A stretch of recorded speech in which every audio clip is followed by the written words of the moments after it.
Welcome to the Jaybe Show on Revolutionary Blackout Network. I am your host, James Fauntleroy. Good to see all of you guys here on this beautiful Sunday. It is Sunday, December 7th, 2025, and we are live. Welcome back to every single one of you for tuning in, and thank you so very much for being present. Just to let you guys know, the Jaybe Show is every single Sunday at 1 p.m. Eastern Standard Time. You can also find me on the Savvy and Jaybe Show on Thursdays at 5, and then on my own personal channel every single Tuesday at 3 p.m. So you guys can catch me there. Good to see all of you. Make sure to give a like to the stream. Thank you so very much. Press that thumbs up so that we can be able to reach more people. We appreciate it very much so that we can be able to reach, encourage, inspire, and activate as well. Also, if you guys would like to, you guys can also subscribe to our Substack at at revolutionaryblackout.substack.com. So you guys have that there. Also, you can email us at revolutionaryblackout@outlook.com for any stories or any encouraging words that you would like to give to us. So thank you very much for that. Guys, welcome to all of you who are watching. It is cloudy and cool outside, and I got rained on last night, so it is good. And this is my kind of weather. Not the cloudy part. I like it sunny and cool, but I'll take the cool weather however I can get it. So good to see all of you. Let's say hello to a few people in the chat, and we will get into the stories that we have today. We have Bad Wolf coming in saying present. I used to always laugh at people who would say that whenever there was roll call in school, because you always be like, they call our name and be like, here, here, here. And then you would get that one kid would be like, present.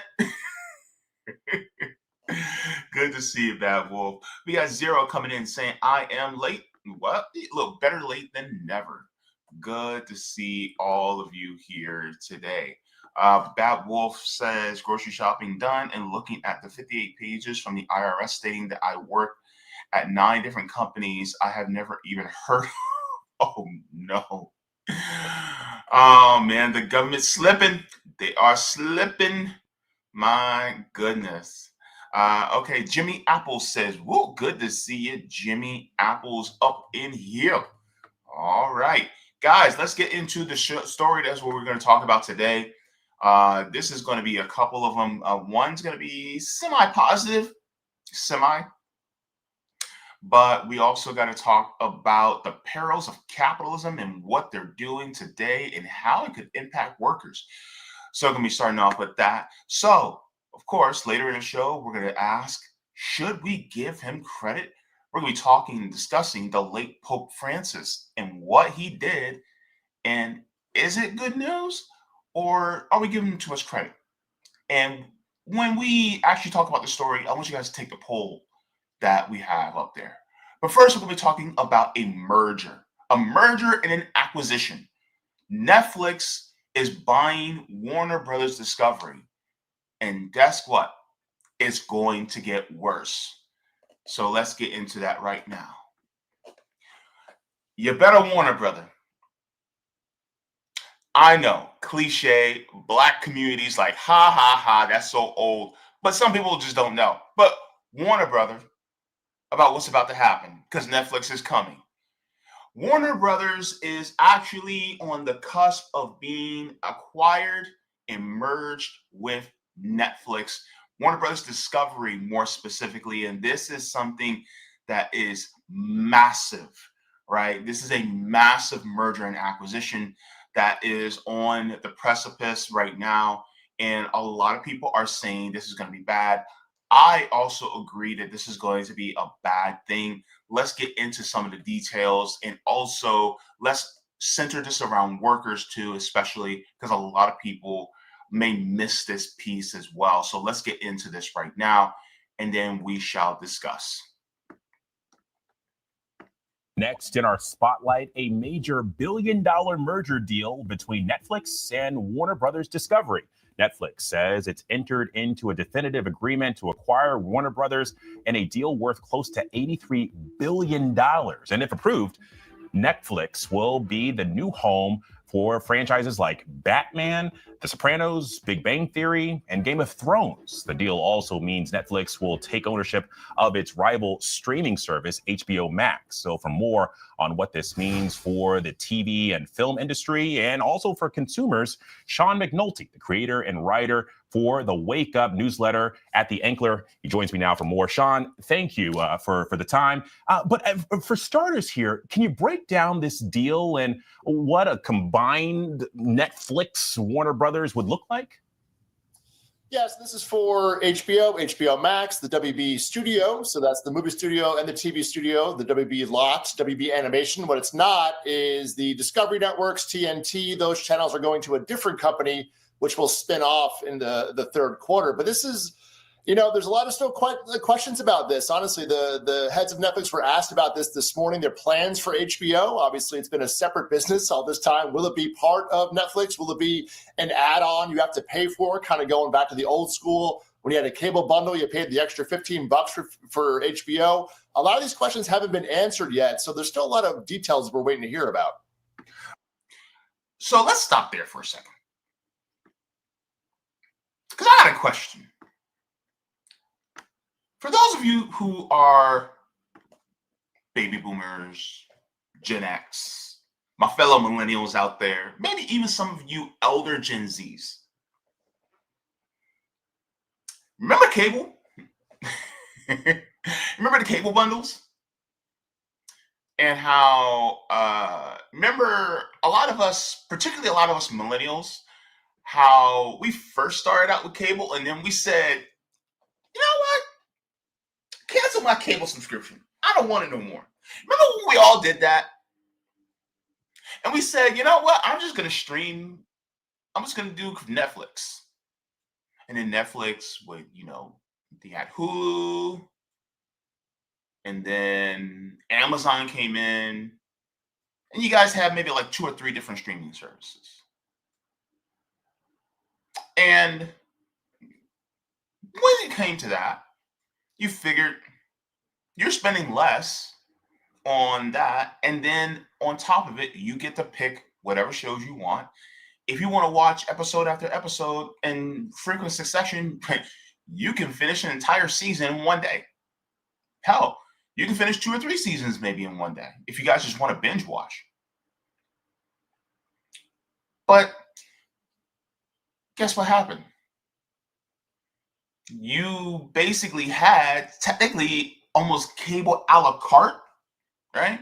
Where you got to pick and choose what you saw instead of getting these packages where you only watch 2 or 3 different channels that you just don't get on regular network television. But like 98% of all the channels on cable, you just didn't watch. Like, how many of those channels did you actually really watch? How many actually turned on the Smithsonian channel? How many of y'all actually watched the Hallmark channel? Except for maybe if there was a holiday show, right? Like, and it would be some holiday show with like Tori Spelling or something like that. Like, we didn't watch that, right? We just didn't. But yet it was part of the package. And basically you were paying for channels that you really didn't want so that you can have the channels that you did want. And so now it feels like they're trying to do that same thing again because they realize that, see, we cut the cord and we went in a completely different direction. And cable companies were like, oh, we got to follow them because now we got to still make our money. And so we left and try to spend less money. And now they're trying to pull more money out of our pockets. What happens then? They start raising their prices. You can't share passwords no more. And now you have the mergers and acquisitions. So guess what? Now the variety, the competition that people say, capitalism breeds competition. Well, not anymore, boo-boo. Because take a look at here. What happened to the competition? Guess what? It got ate up. It got ate up. And for all the people who say, well, this is just cronyism. This isn't capitalism. Baby, that's like saying a raw potato is not mashed potatoes or potatoes au gratin or French fries. It's still the same thing. It just went through a process. That's the only. I just don't know how to spell it out for you. Like, in essence, it's still the exact same thing. No matter what you do, it's still, in essence, a potato. Same thing with capitalism. You can have you can have capitalism fried, baked, fricasseed. You can have it smoked. You can have it charred. You can have it boiled. You can have it broiled. But in the end, it's still capitalism. And that's the point that we got to talk about. Because no matter what flavor you have, it's still capitalism. I don't care if you have roasted chicken, fried chicken, chicken fricassee, chicken cutlets. I don't care how you do the chicken. It's still going to be chicken. So the same thing goes for capitalism. And I don't want to continue this ad nauseum. But the problem is that people try to make excuses for a system that is predicated on the winner acquiring everything that the loser has, and then the competition gets less. That's how it works. And then they're like, well, we should put in regulations so that it doesn't happen. There were regulations. And guess what happened to the regulations? The people at the top put money into politicians' hands, and those politicians peel back the regulations. In this case, you have the Telecommunications Act of 1996 that was actually signed by Bill Clinton, a Democrat. And that was also set forth and put in place, and it was kind of racked up, on the pool table by Ronald Reagan, a Republican, when it came to ending the fairness doctrine. So all these different things, right? And then you also got the politics of speech when you have Buckley versus Vallejo, and then you get Citizens United. All this stuff comes into play. So then, if money equals speech, that means that the speech is given to the politicians. Politicians rule in favor of the rich, and the rich get to form the government as they see fit. And so then, because they were able to acquire and exploit and make all that money that they give to the politicians to form the government how they see fit, now they can do mergers and acquisitions and then cause monopolies. And then when you have a regulatory body like the CFPB, the Consumer Financial Protection Bureau, that's basically now just it's just a symbol. It's not really doing anything because the Trump administration basically hamstrung it. Then there's no enforcement power. So then they can just run roughshod. And they'll do this year after year after year and acquire more. Because guess what? We have money in politics. But that money in politics was done under the power of capitalists in order to keep the government in their own hands. So when people talk to me and try to tell me, oh, well, no, that's not capitalism. Yeah, baby, yes, it is. You're just not following the through line into seeing how it operates. And so capitalism does not breed innovation. It breeds stagnation. It breeds inflation. And guess what? If we keep this up, it'll create no nation. So that's basically what capitalism does. Capitalism just makes it from the United States of America to United Corporations of America. And it's really under one corporation. And we're going to get into who the real power players are in a little bit. But this is one of the biggest issues when it comes to mergers and acquisitions just like this. Now I went off that tangent. Let's continue. Well, and Sean, so, we're hearing already from some Hollywood heavy hitters like director James Cameron. He said this deal would be a, quote, disaster. I guess, what's the main pushback here? Yeah, the movies business is probably the bigger sector here. Netflix does not have a real history of putting movies into theaters. They do kind of token releases for their films in a few hundred theaters here or there. Their head, Ted Sarandos, the co-CEO of the company, has been on the record many times saying he doesn't really think the theatrical movie business is a good business. This is the man buying one of the most, storied movie studios in Hollywood history, and one of the biggest providers of film. So a lot of people are spooked right now in Hollywood. I mean, that's really the reaction to this thing is, will they be putting movies in 2,000, 4,000 theaters, these major releases anymore? Which is what filmmakers like Jim Cameron, believe is the lifeblood, of Hollywood and the history of Hollywood. So that's where a lot of people really have a lot of questions. The guilds are also, the Writers Guild, the Teamsters have also raised their objections. The movie theater owners have also raised their objections. So not a lot of people are feeling this deal out there.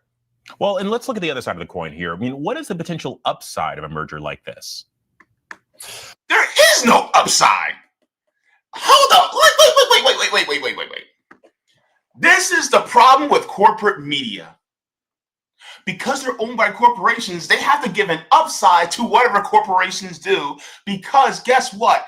The guy that's doing the interview works for ABC News. Who is ABC owned by? Wait. Tell me in the comments. Who owns ABC News? Quick, guys. Come on. I know. You guys know it. Tell me in the comments, and I will put it up on screen. Who owns ABC News? I'm waiting. Y'all know. Somebody got it. Who owns ABC? Because this tells you everything you need to know about why he asked that question.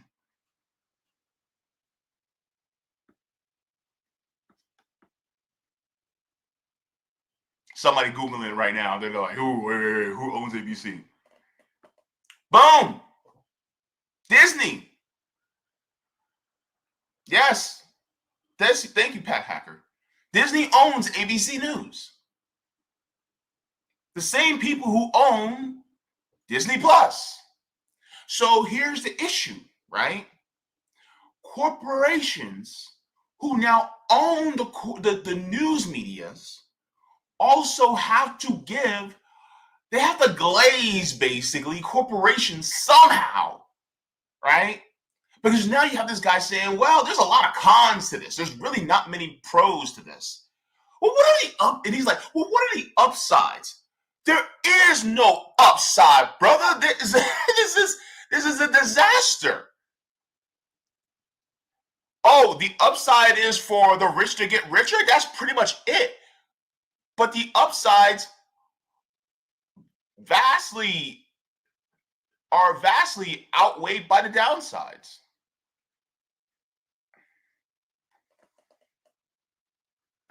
Roger says Disney owns ABC, but BlackRock owns Disney. Hang on to that because we're going to get deeper, Roger. Hang on to that, okay? I'm gonna start that, but hang on. Hold on to your hats because we're gonna get even deeper. But that's the problem, right?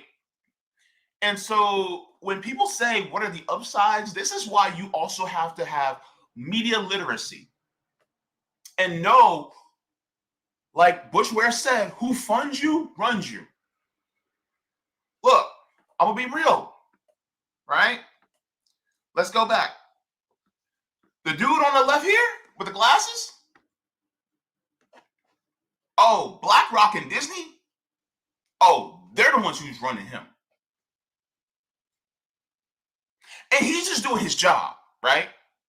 I'm going to give him some grace. He's just doing his job, right?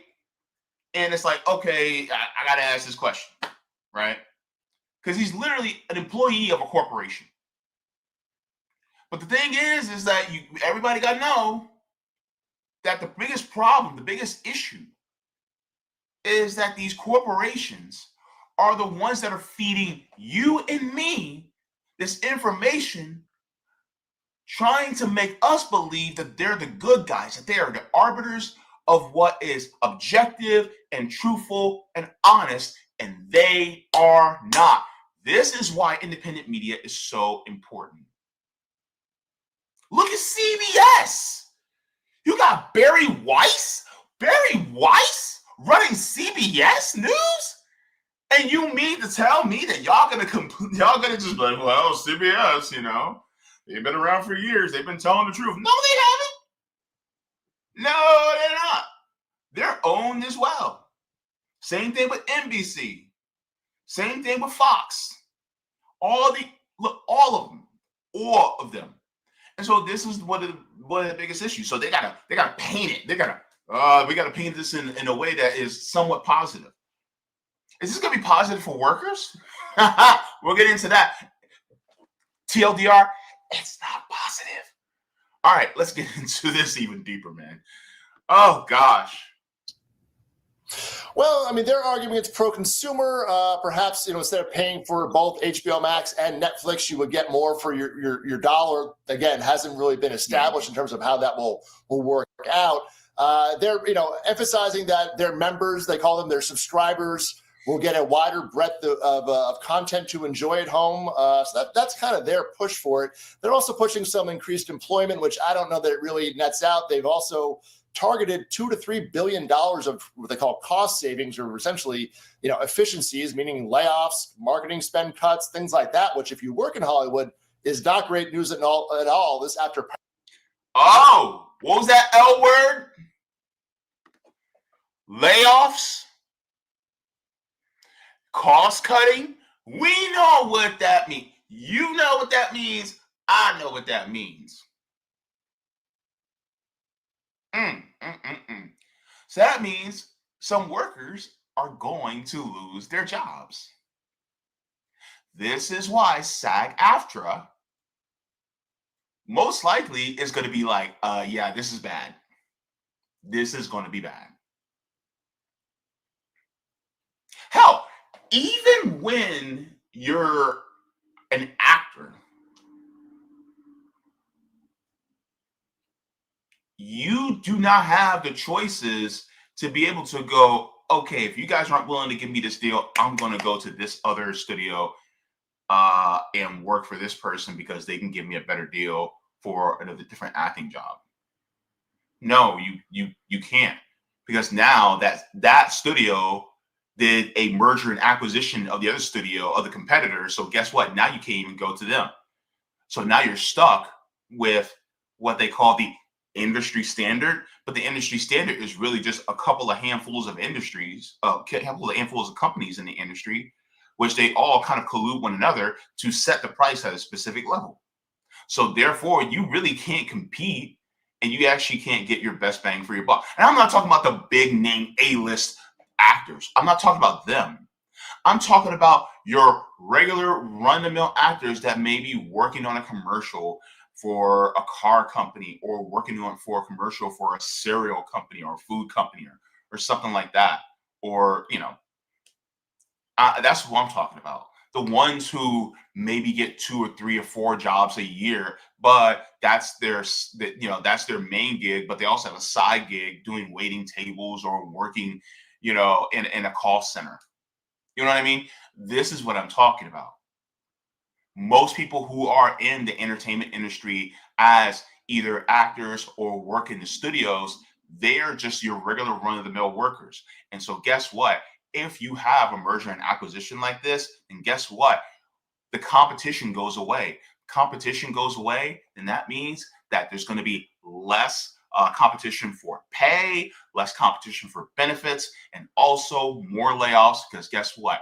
They're going to want a skeleton crew, meaning they're going to try to get as little as workers as possible to do as much work as possible so that it continues to run and they don't have to spend as much money. So then the shareholders get what?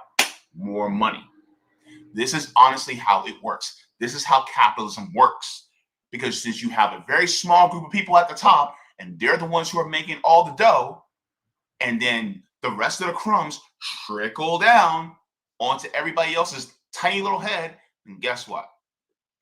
That's exactly how it goes.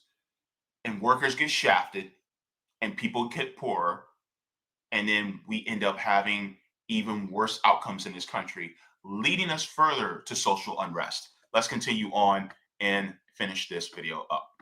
Paramount also had $3 billion of cost savings earmarked when and their deal with the Skydance merger, which just happened. So again, a lot of angst here going on amongst the executive class and the below the line and the creative class in Hollywood.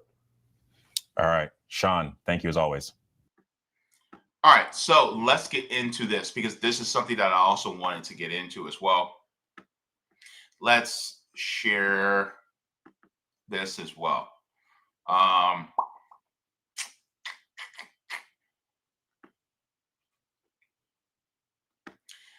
So this is out of Variety. Keep an eye on what's going on with workers, baby. Keep an eye. It says David Zaslav on possible layoffs and Netflix sale. Intention is that they want to keep most people because they don't have a lot, right? All right. So it says Warner Brothers Discovery CEO David Zaslav told staff Friday that the company's pending sale to Netflix is unlikely to lead to sweeping layoffs, as the streaming service intention is that they want to keep most people. It doesn't say all, it says most people, because they don't have a lot. I understand that the last couple of weeks have been disruptive and it's tough to read about every day. It says Discovery employees Friday following the announcement of the deal, a recording of which was obtained by Variety, and where we're going to end up in the idea of coming together with another company, there are going to be some trepidation. I understand that, but if it's a good fit, but it is a good fit. The intention is that they want to keep most people because they don't have a lot. They don't have a motion picture studio. They don't have a big gaming business. And so the fit feels very good for our employees. Now, it says representative for Warner Bros. Discovery did not immediately respond to Variety's request for comments. It says announced Friday morning, Netflix planned purchase of Warner Brothers asset has total enterprise value, including debt of approximately $82.7 billion. Confirmation of the deal came after a weeks-long bidding war that pitted Netflix against David Ellison's Paramount, Skydance, and Comcast. David Ellison is the son of billionaire Larry Ellison, who is also a rabid Zionist, by the way. News broke Thursday evening that Netflix had entered into an exclusive negotiations with Warner Brothers for a deal for Warner Brothers and HBO Max. It is a joint announcement with Warner Brothers Discovery. Netflix said it expects to maintain Warner Brothers' current operations and build on its strengths, including theatrical releases for films. At present, Warner Brothers has pacts in place to release its film in theaters through 2029. On the streaming side, Zaslav confirmed to staff that Warner Brothers Discovery Town Hall that HBO Max will stay a standalone service, and the Warner Brothers TV studio division will make content for Netflix, HBO Max, and outside platforms. So I was taking a look at some of the amounts of employees. So this is out of Macro Trends. So it says interactive chart of Netflix annual worldwide employee count from 2011 to 2025. So number of employees in 2021 was 11,300. And then total number of employees in 2022 gained 13.27%. And then in 2023, it went up 1.56. And then in 2024, it went up to 7.69%. And so it went up, right? It actually, in fact,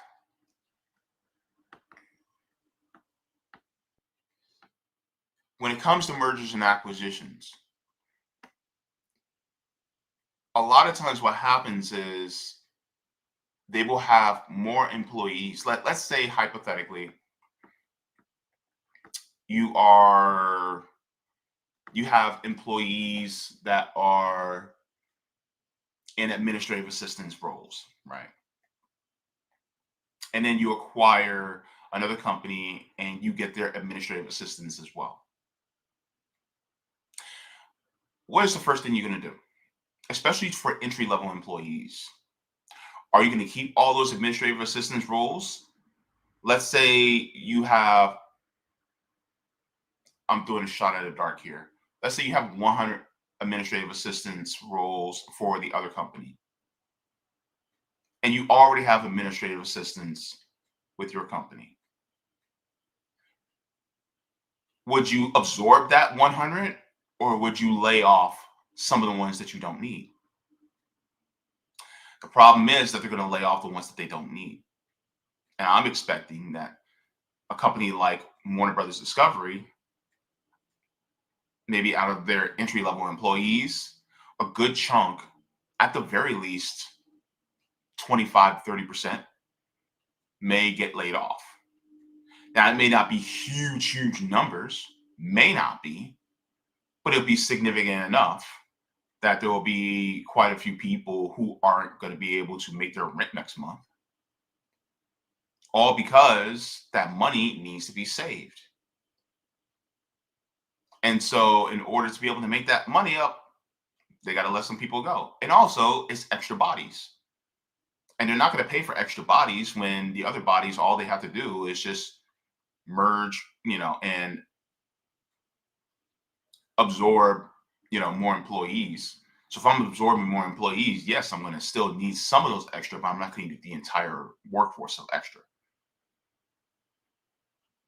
And so that's one of the biggest issues. And so as far as layoffs are concerned, I'm expecting layoffs, especially within the next few months after the acquisitions. There was another one that I wanted to take a look at as well.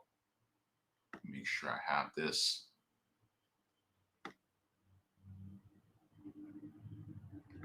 So let's take a look at Warner Brothers Discovery employees.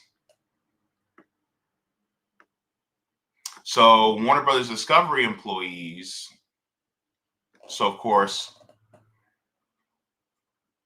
they went up, but then it declined. So in 2021, it was at 12.24%.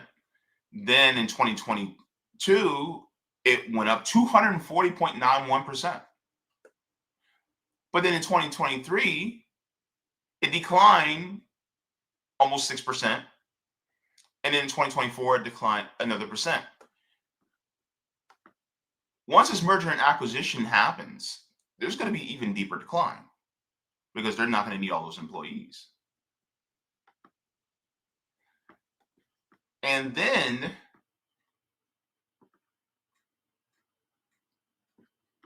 there is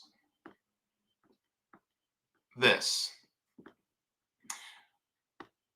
Because when we talk about mergers and acquisitions, you got to know who really is behind all of this. Everybody's like, okay, Netflix. But who owns Netflix? Of course, Roger was he was appropriate in saying that BlackRock owns Disney, right? But here's the top shareholders for Netflix. Let's take a look. So,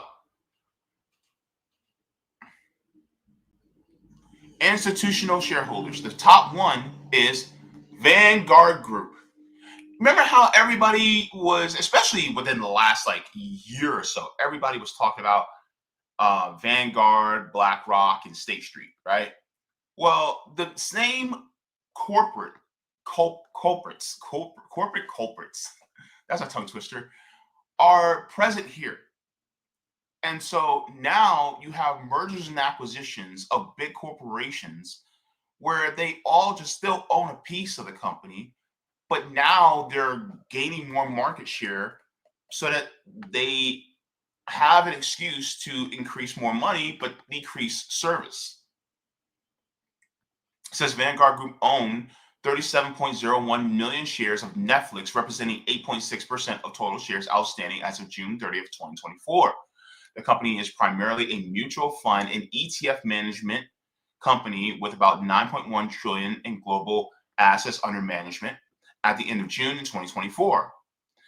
So Vanguard's S&P 500 ETF is one of the company's largest exchange traded funds, with about 472 billion in AUM in 2024. Netflix makes up 0.64% of VOO share, Vanguard's holdings. And then BlackRock.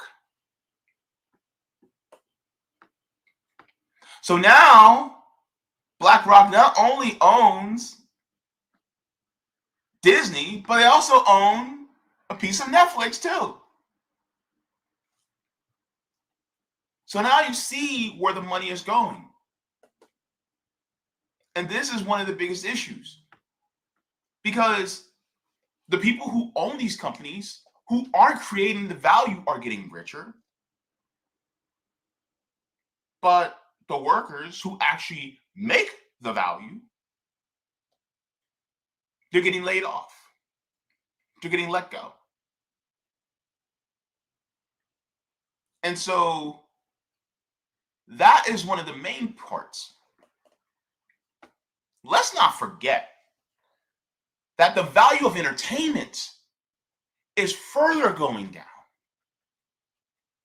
I don't know about you, but I am sick and tired of remakes, reboots, and reimaginings of the same damn stories. And you know what? It's going to keep happening. Why do we have this? Because capitalism, because there's really no true innovation, that means that they want to keep all the money at the top. That means they also want to keep the risks low. And by keeping the risks low, that means you go with the safe option.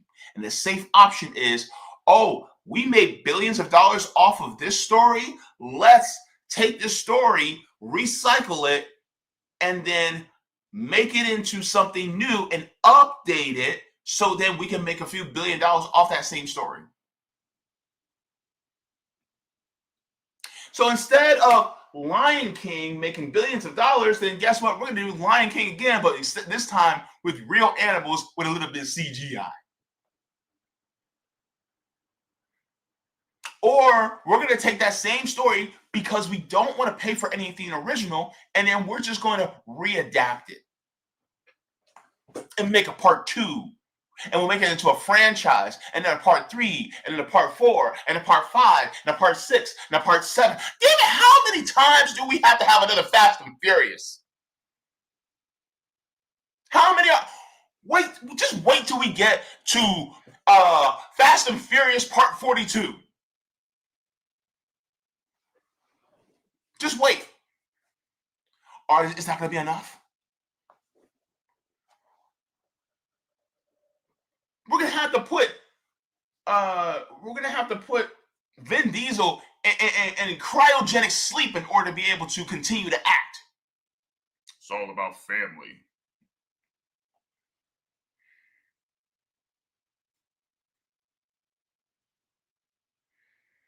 And this is part and parcel of why capitalism also kills art. It kills cinema. Art takes a nosedive under capitalism because there's no wanting of risks. Harry Potter was a risk. Star Wars was a risk. Right? Star Trek was a risk. Think about all the big franchises that you know of. They were all a risk. And that risk had what? Major payoff. But guess what? Because they know they had major payoff, they try to milk that instead of finding something new. Even if it means they'll take that same story and recycle it. And back in the day, it used to be direct to video. Anybody remember Aladdin Part 2, Return to Jafar? I used to have that movie, by the way. But the problem is,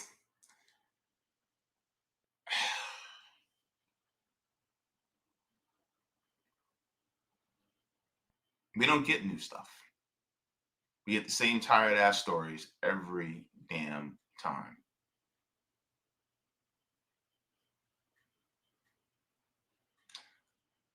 This is why the last trilogy of Star Wars sucked. It sucked.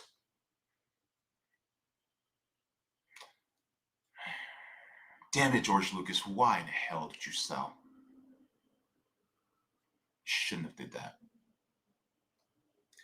But that's the thing. And so it's going to get worse. Entertainment's going to get worse. And this is why I recommend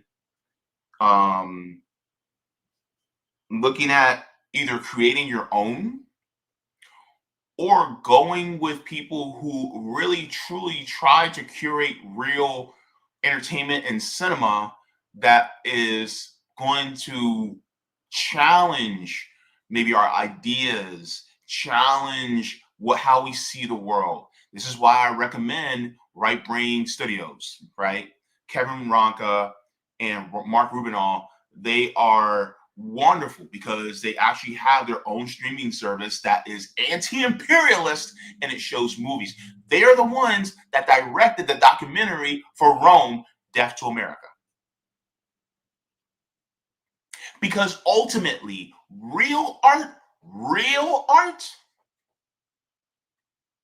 it sees the world and it doesn't care about the risks. It just shows you what the world is, or it presents it in a lens that is unique to the perspective of the person presenting.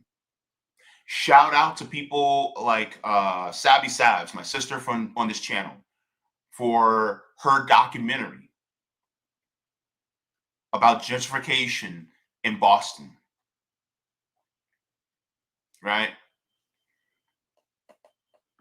And so there is so many people who are making art and documentaries that really can and do help us out in immense ways, that offers us a new unique perspective. And even people who are making fictional movies or fictional stories that could actually offer us a unique perspective or unique ideas.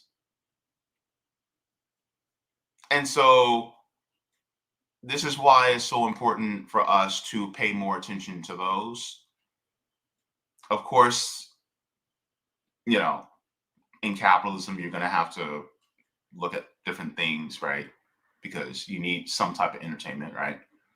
Entertainment is an important part of the human experience. And so sometimes they're going to throw that stuff out at you, and it is what it is. But also try to keep in mind, support independent creators too. Giving a shout out to Boots Riley, right? He is an anti-capitalist director doing, great things. One of his movies that I thought was brilliant was Sorry to Bother You, right? And so continuously look for those type of stories too, because they're doing great work on the ground. And yeah, so this merger, this acquisition, it is not good. It is not good at all. But this is what you expect in capitalism.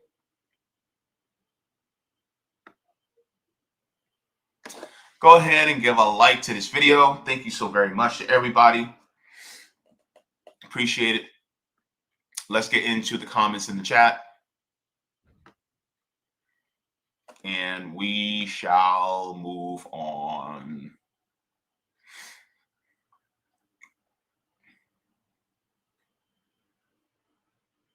Okay. So let's go ahead and hear. Wait. Ooh.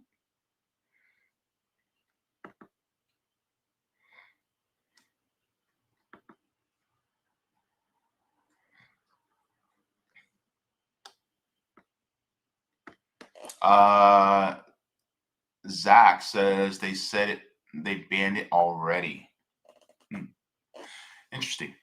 Nick, brother from on RBN. I said from. On my RBN brother, Nick says, my brother Jaybe is spitting. Thank you very much, Nick. Good to see you. Let me see. Pat says, Citizen United ruling, one of the worst rulings by SCOTUS ever. There's a lot of rulings that they did that was the worst. There's a lot. Let me see. The Boycott Sensei is giving love to Palestine. Good to see you. All right. And yes, Roger, you are absolutely right about that. Let me see. Smashberg says BlackRock owns everything. Almost. Wesley says maybe one more decade before everything is owned by one monopoly. Yeah. Let me see here.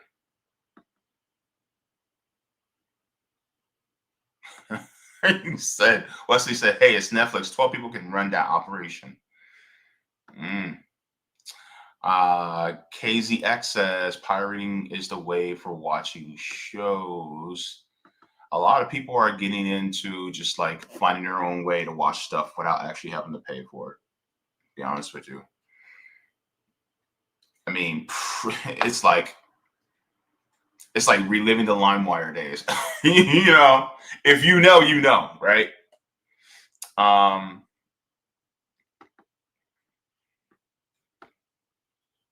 Camp Cat says, at my transportation job, the industry standard is used to drive down our quality of life.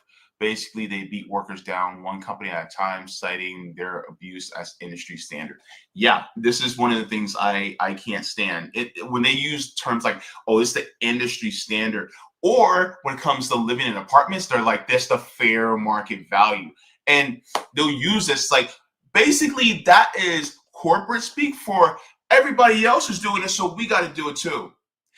If everybody jumped off a bridge, doesn't mean you got to do it too. Like, do we look like Boo Boo the Fool?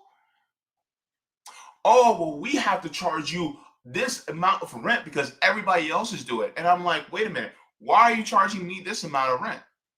You don't have to. You're still making a profit even still. So why are you charging me this much? Or why are you only paying me this little just because everybody else is doing it? So you're willing to exploit other people or make an excuse to exploit me because you see other people exploiting other people? That's basically what it means. That's the horrible part about this.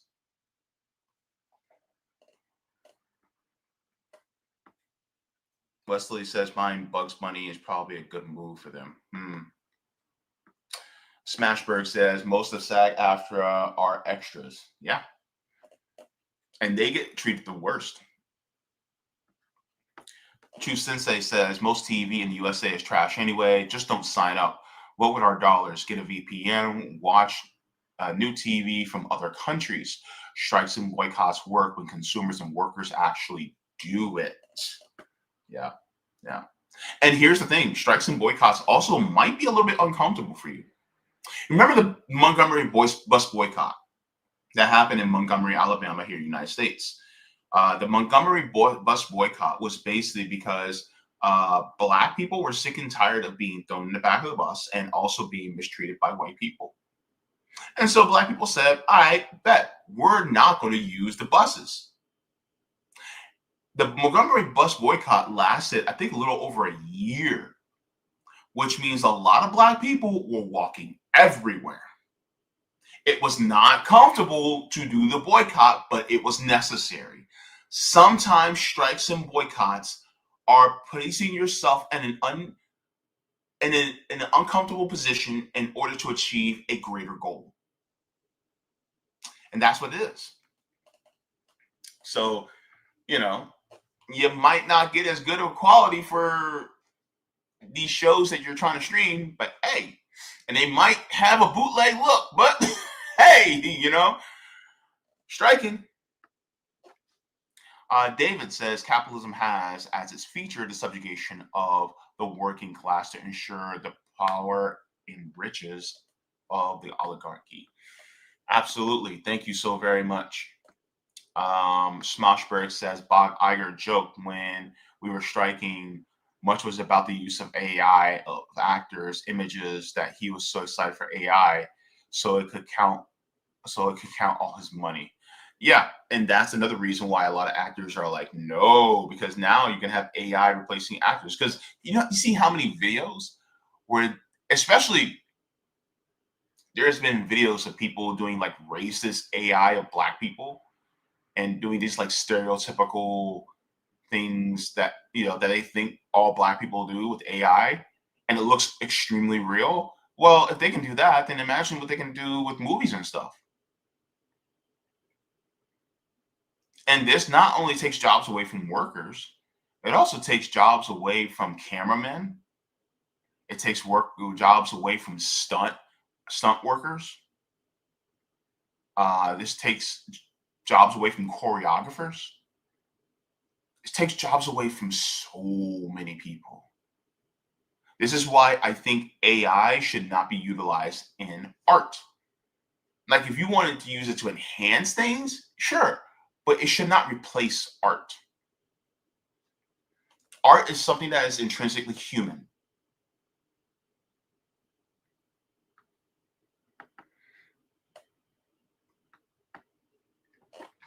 This is from Lane. Says, I bet the doc won't touch the journalist Doc won't touch on the journalists he had killed for reporting on the pedos he protected.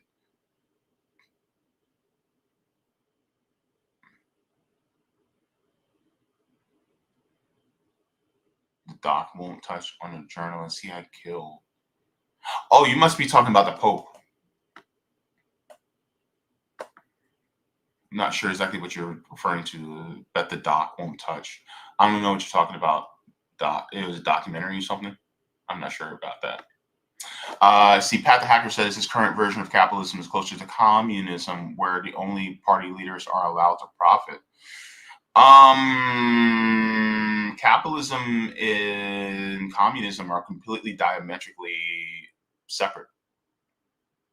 And communism is basically the end result of socialism. So, which is workers and the people, the proletariat, actually owning the means of production as well as the land and the productive forces. And ultimately, that's what it's about. It is about collective ownership instead of ownership of the power being centralized and placed in the hands of a very small few. So it's completely opposite. So that's the only thing. So yeah, that's not accurate. Capitalism coming closer to communism, I wish. Roger said, here's an upside. Instead of my account being automatically debited by Netflix, Disney, plus HBO Max, costing me $50 a month, now it might be half that. Bad news is that it will eventually make it up to $50. Yep.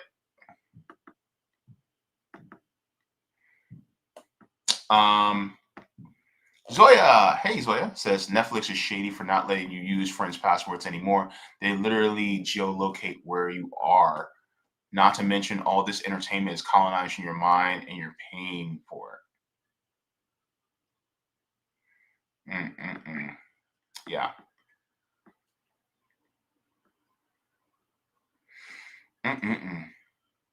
Wow. It is, man.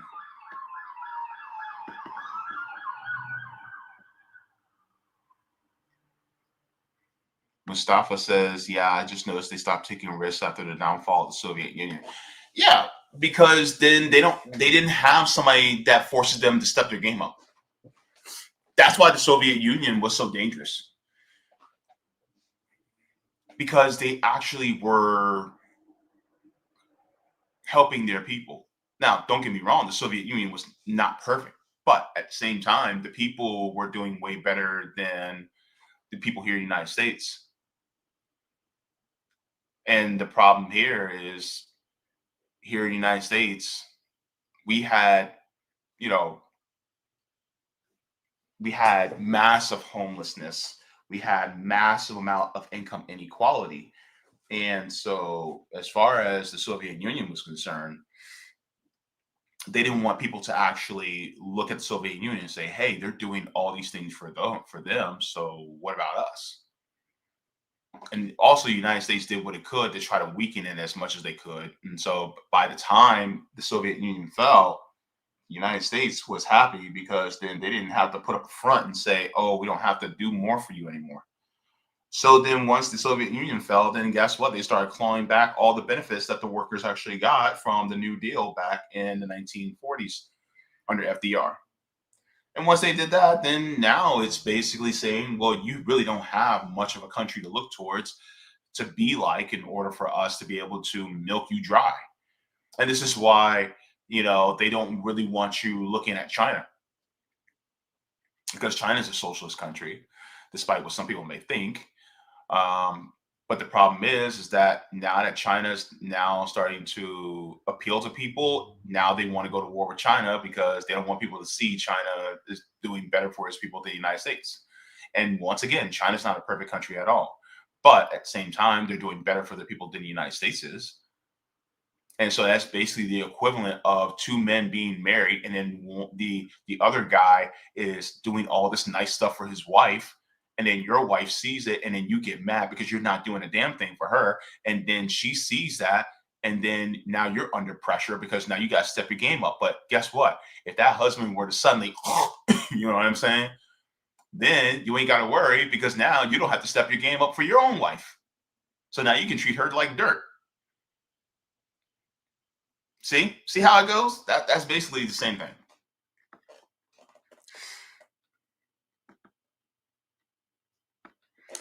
Thank you for this super chat, Roger. He says corporations are like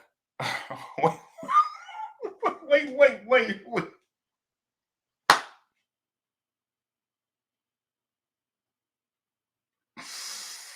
I gotta keep my composure reading this comment, because you're giving me Rome energy right now.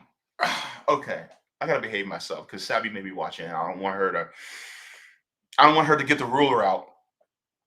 Next thing you know, because she's like mom. Anyway, corporations are like horny 20-something-year-olds. They can't help but to come together.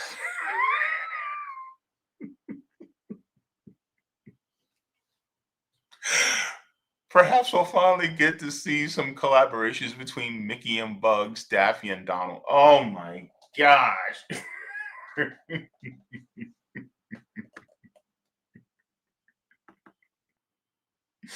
Why'd you do that to me, Roger? You knew I would crack up reading that. Anyway, guys, let's give a shout out to the patrons on Patreon. Without you guys, we would not be able to do the work that we do. You guys make this absolutely possible. Thank you so very much to all y'all. And look, we try to be examples. We want to form a government that we want to see. And by doing that, we do mutual aid and try to help build power in these streets, because ultimately these politicians and these systems that benefit only the corporate parasites will not do a damn thing for us. And so we are trying to do whatever we can to help out our fellow workers in order to unite the working class, and so that we can also decolonize our minds and liberate not just ourselves, but help liberate our neighbors, friends, and family into a more dignified, egalitarian, equal, and equitable future. So thank you so very much to all of you for contributing and continuing to support the channel. Thank you. Let's get into the final story. I'm still thinking about that. Roger, I'm gonna get you for that. I'm gonna get you for that one. All right, so we're gonna go into our next one, and I want you guys to listen to this and then also take the poll in the chat. But should we give him credit? Should we give Pope Francis credit in regards to what happened in Gaza? So I'm going to touch on this story in a second, but we'll talk about what has been happening before he died. Pope Francis, the late Pope Francis, was an interesting and slightly different pope from the norm, where when it came to social issues, he seemed more lenient on things like LGBTQ people and trying to bring them back into the church. Whether it was how he treated people. I mean, he even had some anti-capitalist leanings. I wouldn't call him explicitly an anti-capitalist, but he was very critical of some things that capitalism was critical of. I'm sure that a lot of us are critical of within capitalism. So when it came to people like Pope Francis, he kind of like, he made our ears perk up a little bit. And then in October of 2023, particularly after October 7th, it happened. Operation Al-Aqsa Flood, which was done by the Qassam Brigade, which is the military or the paramilitary wing of Hamas, as well as the PFLP, as well as other different Palestinian liberation groups that were in Palestine on October 7th against the Zionist occupying force, also known as Israel. And in doing so, Israel had responded with a disproportionate amount of murders and killings. Estimates about the amount of people who have been murdered by Israel, are going upwards of 4, 5, 6, even 700,000 people. It is not some tiny or minuscule number or some lower number like many U.S. politicians keep claiming and saying, oh, 50,000, 30,000. No, it's way higher than that. And so because of all the suffering that we have been seeing, a lot of people are saying, well, is anybody who has any type of semblance of power, are they actually paying attention? Well, there was somebody, at least with the optics of power, that was paying attention, and he spoke out, and this was Pope Francis. And so I want to step into this, and then we will get into the story about what he did after his death. We'll get into that in a second, but let's take a look at this. Far from the Vatican, another ancient holy city is celebrating the life of a departed patriarch. Today we are gathered here to pray for Pope Francis. Many Christians believe Jerusalem's nearly 1,000-year-old Church of the Holy Sepulchre is built on the site where Jesus was crucified, and that it contains his tomb. Now, this divided city, long torn by religious tension, is united in gratitude for this uniquely political pope. This is an extraordinary moment, a requiem for the Pope and a part of the world that felt his mercy among the most. He wasn't only a person that was interested about the Middle East, he was interested about every single issue of the Middle East, especially for the peace of the Middle East. This church was among Pope Francis's first journeys outside the Vatican in 2014, where he startled his own entourage by breaking with the script to pray at a separation barrier that divides the Palestinian West Bank from Israel. Still, some Israeli leaders, like their Palestinian counterparts, have offered their condolences. Since the October 7th, 2023 attacks, the Pope's global mission of peace led him back to the Holy Land, where he became an outspoken advocate for suffering in Gaza and its tiny Christian community. On Easter, the day before he died, he again appealed to all sides of the conflict here for mercy. Il terribile conflitto continua a generare morte e distruzione e a provocare una drammatica, ignobile situazione umanitaria. Here at the Holy Family Church, Gaza's only Catholic parish, Father Gabriel Romanelli held a special Mass of remembrance. For us, it's a very special day, very sad day. For more than 1 year and a half, daily, he called us and to ask for peace, to pray for peace, and to give the blessing for all Gazan people and for all the Palestinians. The Pope kept calling his flock in Gaza, even as his illness worsened. The Pope's last call was only 2 days before his death. We expect that the world will accept his call, his appeal for the peace. Pope Francis. So this was how he was outspoken, definitely, about the suffering in Gaza. My one gripe is that he kind of equated it to a both sides issue, when in reality, it's not a both sides issue. The occupier is completely in the wrong. The occupier is the one that is the aggressor in this situation. Those who are fighting against this aggression, against this occupation, are completely within their right to resist that. That's not just international law, but that's really just basic morality and human decency. You don't steal people's shit, right? And so the problem is that some people want to kind of both sides the issue, because either they do not completely fully understand the situation, or they're afraid to say, well, Israel's completely in the wrong, because they don't want to make other people upset or angry. I say, damn that. I don't care if they get upset. Wrong is wrong, no matter what. But that being said, this is one of my gripes that I have. It's not a both sides issue, but let's continue. Didn't live to see that peace, but he died pleading for it to his very last breath.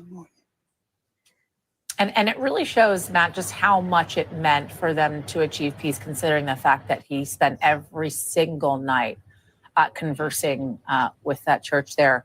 I want to talk about what is happening when it comes to the Vatican and the funeral that is now set to take place on Saturday in Rome. What more do you know?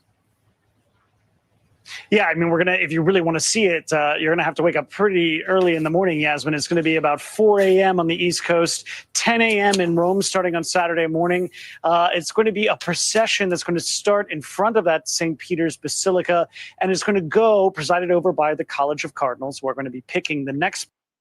So basically, that was how powerful a message it was for somebody like the Pope, like Pope Francis, to speak out about Palestine. Now, here's another one of my gripes. When people say, we want peace, there needs to be peace between the Israelis and the Palestinians. They're confusing peace with quiet. No. Wake up. Peace does not equal quiet. Let me share. I want people to know what real peace is. Let me share this with you. This is from Dr. Martin Luther King Jr. He said, true peace is not merely the absence of tension, it is the presence of justice. Meaning, you will not get true peace in Palestine until it is free. Meaning the occupation has to end. There is no two-state solution, because if you have two states, that means that Palestine is still occupied. Let's be real. Let's call it for what it is. There is no two-state solution. That means that the true peace needs to be the presence of justice. What is justice? Justice is repair. What needs to be repaired? Guess what? What was taken, what was stolen, what was acquired through force. What was taken, what was stolen, what was acquired through force? The land, the homes of the Palestinian people.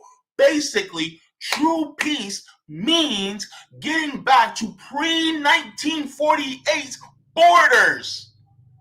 That's true peace. Don't anybody come and say, oh, well, true peace means that we just come to a deal. Let me ask you this.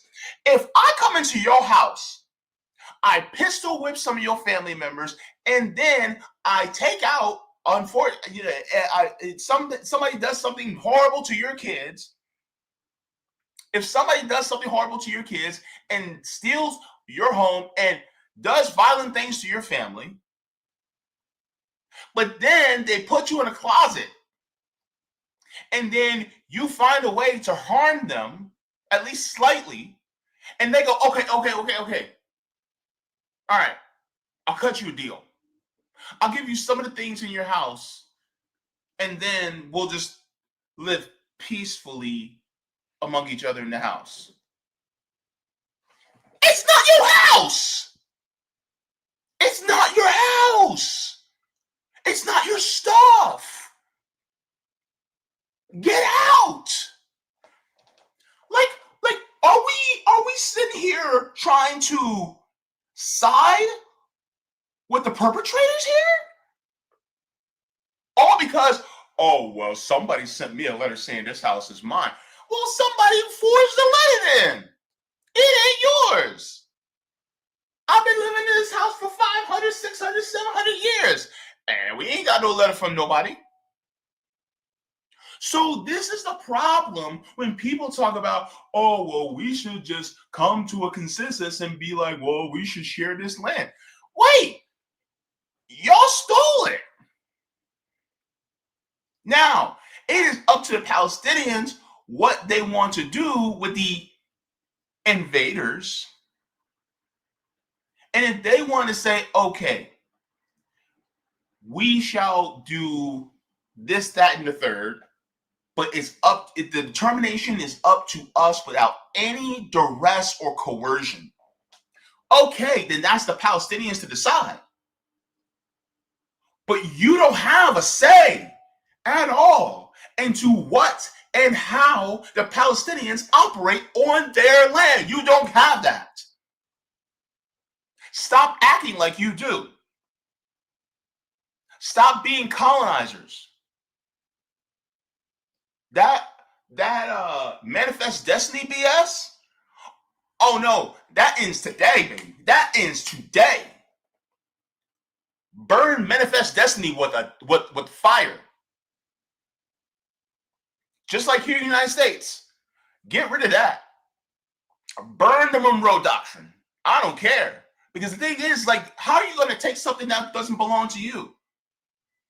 And then you prostrate yourself on religion and say, well, we got to go by the 10 Commandments, which, by the way, the 10 Commandments is actually in the Torah. What does one of the things say? You must not steal. Thou shalt not steal. You must not covet. And then it says all these things, basically, that you should not be coveting. Guess what? I thought you weren't supposed to do that. And yet you're doing that. And so when people talk about, oh my God, the United States is a Christian nation, they give the country back to the natives. Oh, I said what I said. If you call yourself a Christian nation, then this land should be given back to the nation, to the natives. If you follow the Torah, then guess what? The land should be given back to the Palestinians.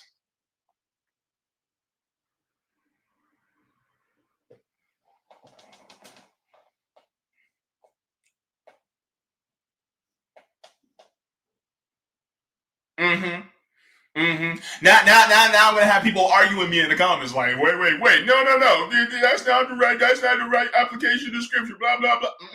Go ahead, keep disobeying God. Do you know what I mean? And so this is the problem with colonizers, with occupiers. So this is why when I take issue with Pope Francis saying that, oh, we should just have peace, he's meaning peace in the absence of tension. When I say peace, I mean peace in the presence of justice. And sometimes that tension is necessary in order to achieve justice. It is necessary. Sometimes being quiet around the bully and just trying to avoid them doesn't stop the bullying. What do you need to do to a bully in order to really stop him?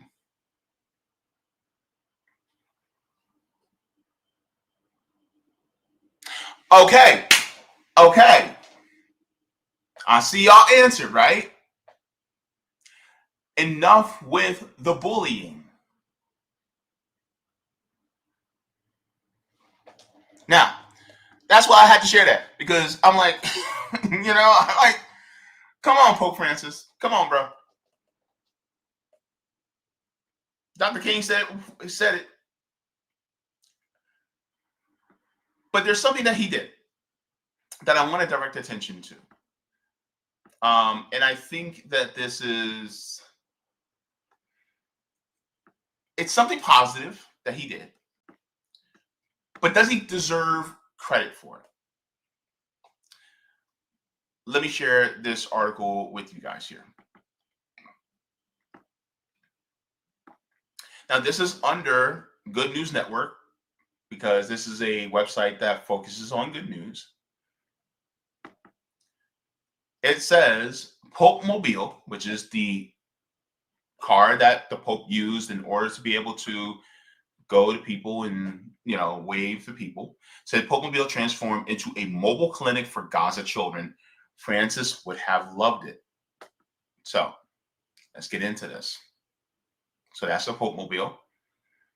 They said it was transferred into a mobile clinic. It says the global Catholic charity organization Caritas asked Pope Francis in the final years of his life if he would like to see his old Pope Mobile used as a mobile hospital for children.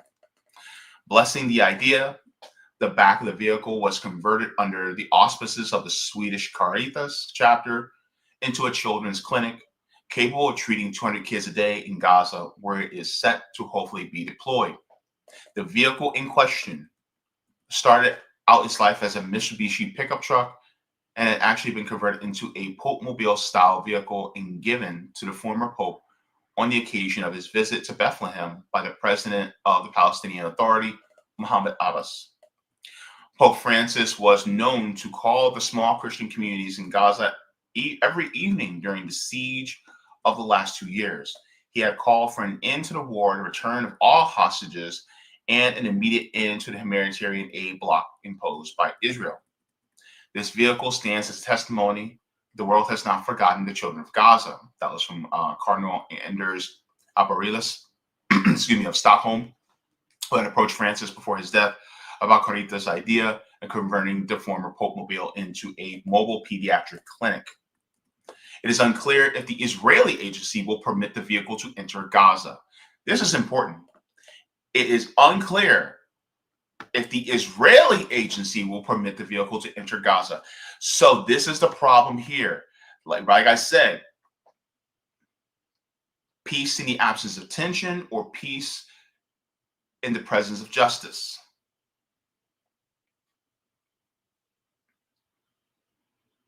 And so if I were the Pope, I would have condemned Israel up, left, right, and center.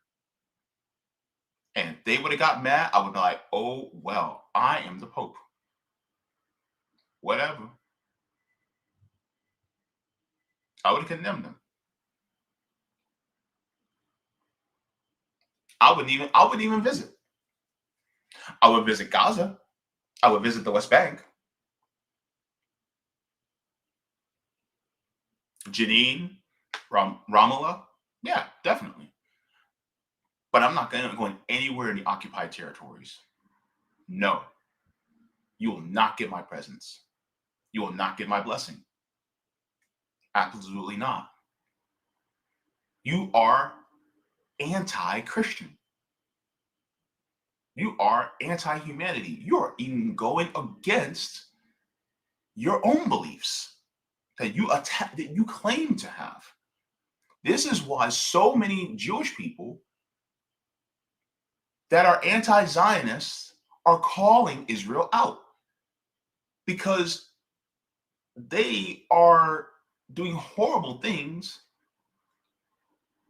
in the name of many people who don't want this happening.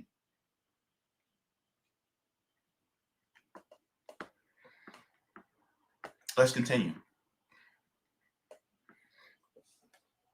It says, it is unclear that the Israeli agency will permit the vehicle to enter Gaza, where the ceasefire has failed to hold, even as the staged military withdrawal of the IDF and release of the remaining Israeli hostages has. The agency declined to comment on the matter. We know how much Pope Francis loved the people of the Holy Land, the people of Bethlehem, and especially the people of Gaza. So, and remember, back in 2023,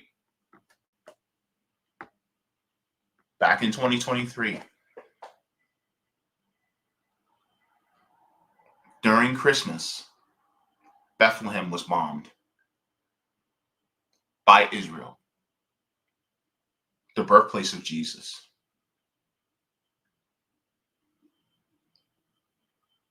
And so, do I give Pope Francis credit for this? I say a little. I mean, speaking out against this is a good thing. At the same time, I don't think he went far enough. I don't think he went nowhere near far enough. Being such a huge figure,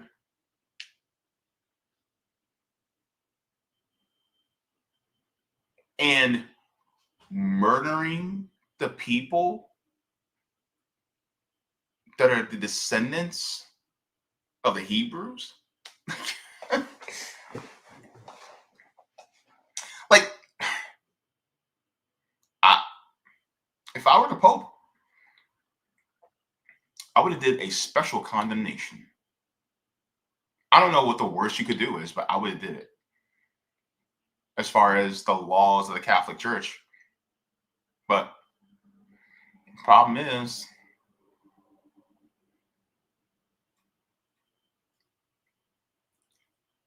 some people would have had a problem with it. I wouldn't care. I'm like, I'm near the end of my life anyway. But the problem is that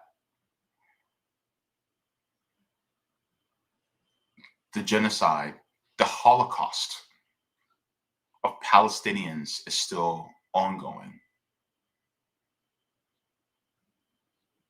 And I would have also condemned all the past popes for not siding with the Palestinians. I would have condemned them all too. I would have condemned them. All the world leaders that prostrated themselves to the occupiers, I would have condemned them as well. Because how dare you harm any one of these innocent people? And I said people and not children, because guess what, baby? There's no such thing as a perfect victim. And people want to say, oh my God, but the kids. But guess what? Their parents matter too. Their uncles, their aunties, their grandparents matter too.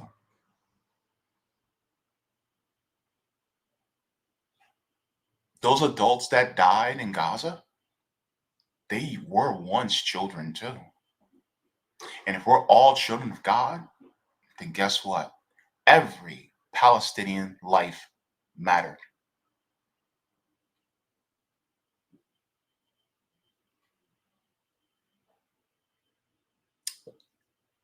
Did he go far enough? I don't think he did. Does he deserve credit? I think a little bit, but nothing major. Because did it really move the needle? Not really. I think if he went further, it might have definitely moved the needle even further. But he didn't. And this is why it is up to the people, not central figures like a pope or a president or a prime minister or a senator or a congressperson or a mayor or a city council member. We should not be depending on them to change the system. It comes with all of us, you and me and our neighbors. Because as long as we allow this system to continue, then people will continue to suffer. And we need to continue to fight for true peace.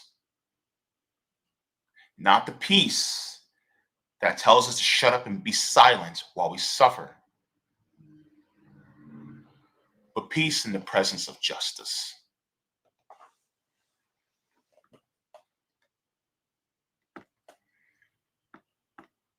All right, go ahead and give a like to the stream. Thank you very much.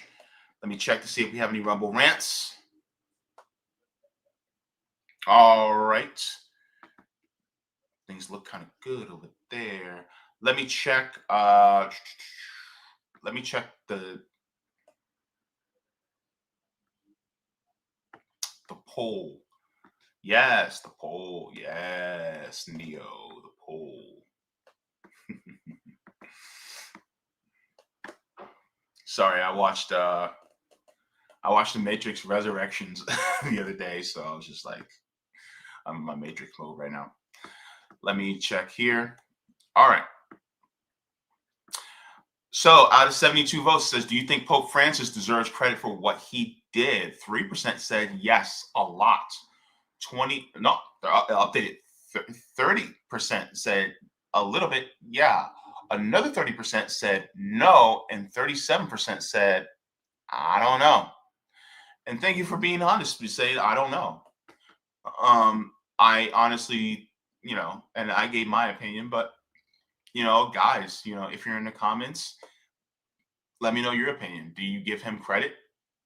If it is yes, a lot, go ahead and let us know. A little bit, sure, say it. If you don't think he deserves any credit at all, let it be known. And if you don't really know, explain why you don't know. What other factors do you think that should be considered? All right, so let's get into the comments here, and then we can head on out. And JB can go have lunch.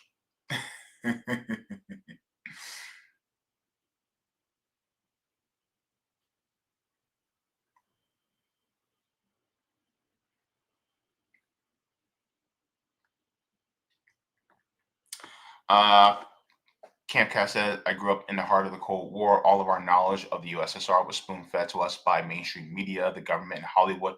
One big machine is only intensified. Yeah, remember the McCarthy era? Yeah.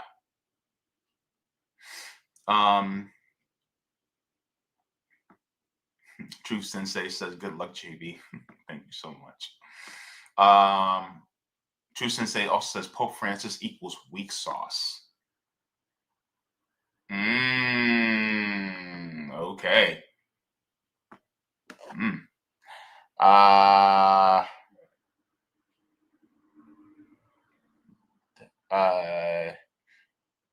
Digorantonodo. I'm sorry if I messed up your name. It says, they come with the Bible and their religion, stole our land, crushed our spirit, and now they tell us that we should be thankful to the Lord for being saved. That was from Pontiac.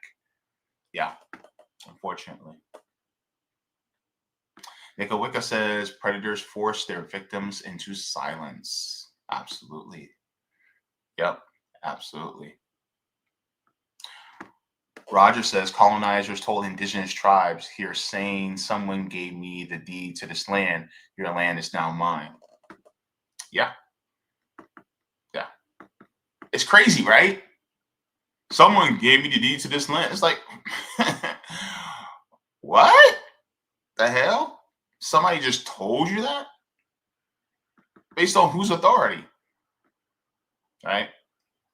Lauren said, oh, yeah, Cinnabon employee Crystal Wilsey called two customers the N-word multiple times on camera, admitted to being racist, and was fired. She has raised more than $70,000 on Give, Send, Go in less than 24 hours. And you know what? I'm going to be honest. I'm going to be real with you.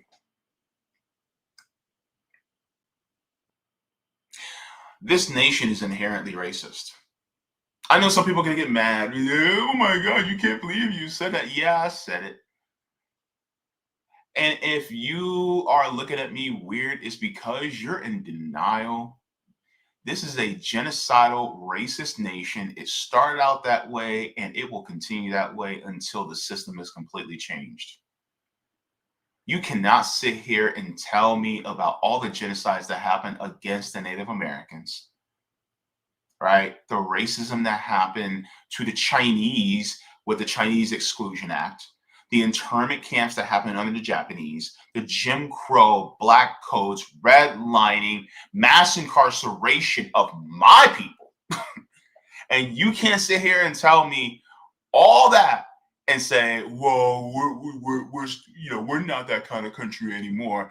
Meanwhile, we're only 5% of the world's population, but we hold over 25% of the prisoners in the world, and about half of those prisoners are all black, even though we're only 13% of the population. And by the way, we are also 50%, we're 13% of the population, but 50% of exonerations. Oh, you thought I was to say crime. Nope, exonerations. Look it up, baby, look it up. Google is your friend for now. Not really. Thank you very much for that, by the way. I saw that story. It's crazy. It's disgusting. But it's the country we live in. Let's say Aurora says the Netflix acquisition of Warner Brothers isn't going to be finalized for at least 12 months due to needing to go through regulators first. Ironically enough, the deal might get stopped by the Ellisons. But here's the problem, though. I mean, it could get stopped by the Ellisons, right? But it's not going to get stopped by regulators because ultimately, you don't have Joe Biden in office or Kamala Harris. You don't have Kamala Harris in office to give a fake or a tacit no, you're not going to be doing that. We're going to stop this acquisition through the CFPB. Or then they try to stop it, but then it somehow slips through their fingers. Whatever. You don't have that. And then because we're under the Trump administration, they're going to let that go through. They just are. So to me, it's basically as good as done. But I mean, if the Ellisons do stop it, if they try to stop it, all right, well, but they would still get, they will still get money off of it. So for them, it's like they're still going to get paid. Sean says, currently watching from Six Flags Magic Mountain. Anyways, I always I have to pause when it comes to people claiming countries are religiously founded. Yeah. I hope you have a good time. Get a smoked turkey leg for me. Eat one for me. Jacqueline says, I couldn't answer the poll because I had no idea what Pope Francis had done to get any credit. Been a bit out of the loop lately. It's okay, Jacqueline. Look, I'm trying to get out of the loop because I'm tired of being in it. Unemployed Scholar says, I'm trying to send a super sticker and it didn't send. I'm not sure. Just I fixed it. I fixed that I think last week or a week and a half ago. So you should be able to. Let me take a look here.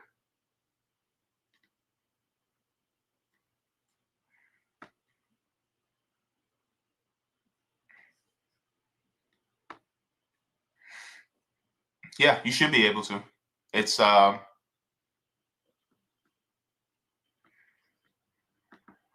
it's on. Hang on.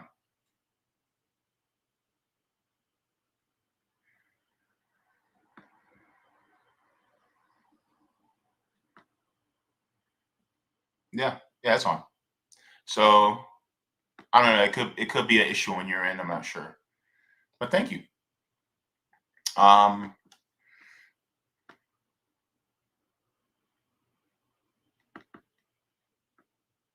Yes, Jacqueline. Yes, we are monetized. Yes, RBN is monetized still. Nicolwica says, I'm not religious, but I know when there's a lack of compassion. Yeah. And where's the compassion for Palestinians? Yeah. Right. And here's the thing. Somebody, like, for instance, those of us who are Black Americans, especially in this country, we have been through so much.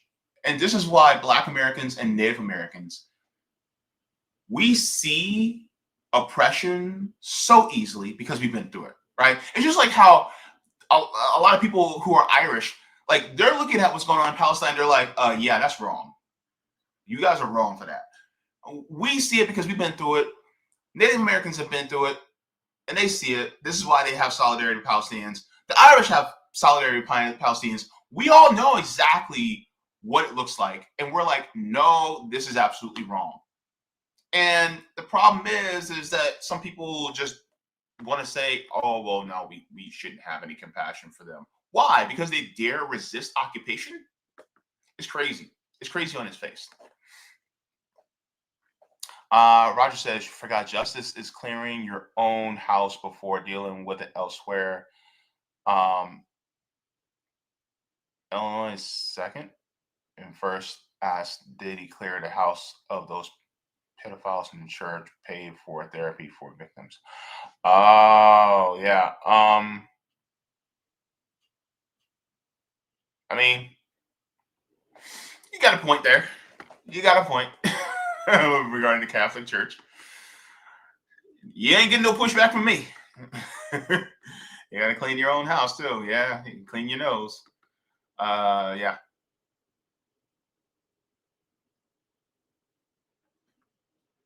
And there was something that I wanted to also, yeah. So I guess that's what you meant as well, Leanne, or I'm sorry, Lane, says, I bet the doc won't touch on the journalists. Oh, the document, I guess you meant, won't touch on the journalists he had killed for reporting. I don't know anything about that. So I'm going to be honest with you. I have no idea. But there have been some crazy things in the news lately. There's a lot of stuff happening. I wouldn't be surprised, you know. Yeah. So, guys, it's the end. Oh my goodness. I cannot believe it. We reached the end of the show. This Tuesday, I have a guest. It actually might be a bit of a debate. Just letting y'all know. It's going to be interesting. So I'll be having on Blake Ashby on my channel. So that should be an interesting conversation. And so I am going to make sure that I'm prepared. But just let you guys know, like, you know, with me, my channel is not going to be an echo chamber, and this is going to be a very spirited discussion. So I'll put it that way. And so it should be interesting. So tune in to my channel. And then this Thursday, I'm not sure if we're having the Savvy and Jaybe show this Thursday, because Savvy's been busy. She's doing a press tour, y'all. She is busy. Rightfully so, because that documentary, whew, if you guys haven't saw her documentary, go. I think it's still up on her channel, but go watch her documentary. It's called Remove Black Erasure in Boston. It is a wonderful, wonderful documentary. You guys will absolutely get a lot of, you will get a lot of information and education out of it. And so I really just think you guys, you know, should give it a look. Also, when he gets time, I'm also going to be having on a guest that also put out a documentary as well. His name is Ryan Demolino. And he also did a documentary about gentrification in Hudson, New York. So I will also be having him on in the near future, and I will let you guys know that.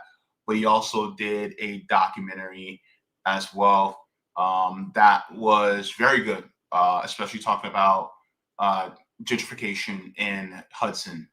And so if you guys would like to, in fact, let me put that in chat as well. for him because I know he wanted to be on, but unfortunately he had a death in the family, and so he wasn't able to come. He was supposed to come last week, but I will put the link to his documentary as well. It's called The Tale of Two Hudsons. This was actually a really good documentary as well. So you have that one, and then you also have Savvy's documentary, Removed. So let's get that there.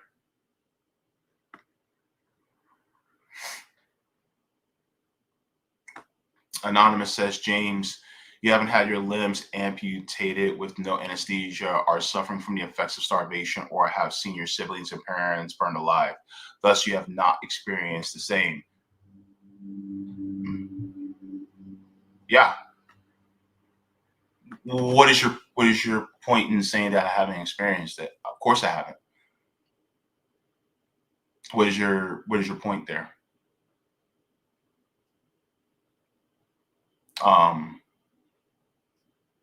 Because I agree. Not exactly sure what you're meaning there. I'm not sure exactly what this anonymous 19844 is saying, but yeah. And then Nicowicka says, Jay, please send me a link of Blake's social media accounts if they exist. Blake's. Blake who?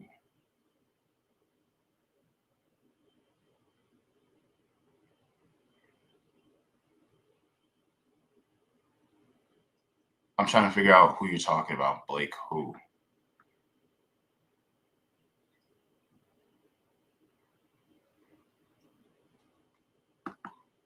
Did I say somebody named Blake? I apologize. I'm trying to figure out exactly what you meant. Oh, Blake. Sorry. Yeah, sorry. I'm hungry, y'all. I gotta get going. Let me see.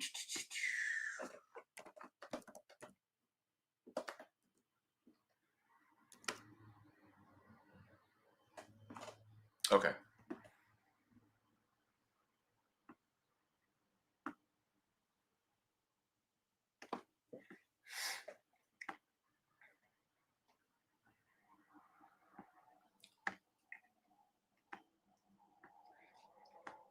Yeah, it should be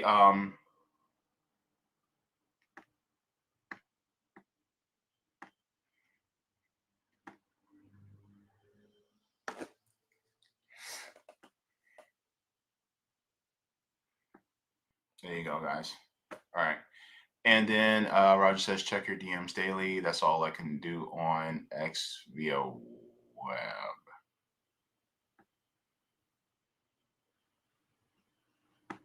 All right. Thank you very much for that.